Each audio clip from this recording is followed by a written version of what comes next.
الدولة الوسطى. تعالى يلا جهزنا لك أغنية لعصر الدولة الوسطى زي ما عملنا في عصر الدولة القديمة. يلا بينا.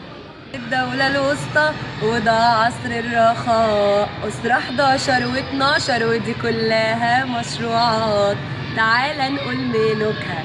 منطقة باتنين كان حاكم على الوجهين، أول حاكم على طيبة جمل وعمر طيبة، طارد ملوك أهناسيا ورجع السلطة لناسها، واهتم بالجنوب وعمل رحلة تجارية لبلاد بنطق انت وهي عبر الصحراء مش النيل. معايا خليكوا فاكرين ابن محات الأول أسس أسرة 12 مش 5 ولا 11، عمل دولة قوية كان فيها استقرار، نقل العاصمة من طيبة لقستاوية كبار، وهي القابضة على الأرضين وأخضع لسيطرته حكام الأقاليم.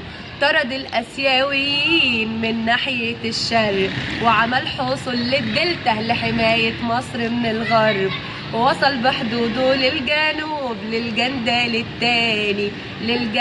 التاني تعال على سونوسرت التالت أمن حدود وعمل الحصون. قمنا وسبنا عند الجندال التاني يا أمور، وعمل قناة سيزوستوريس لربط البحرين عن طريق نهر النيل ابن محات التالت استثمر موارد مصر، 24 بعثة لاستخراج معدن أحجار من سيناء يا شطار.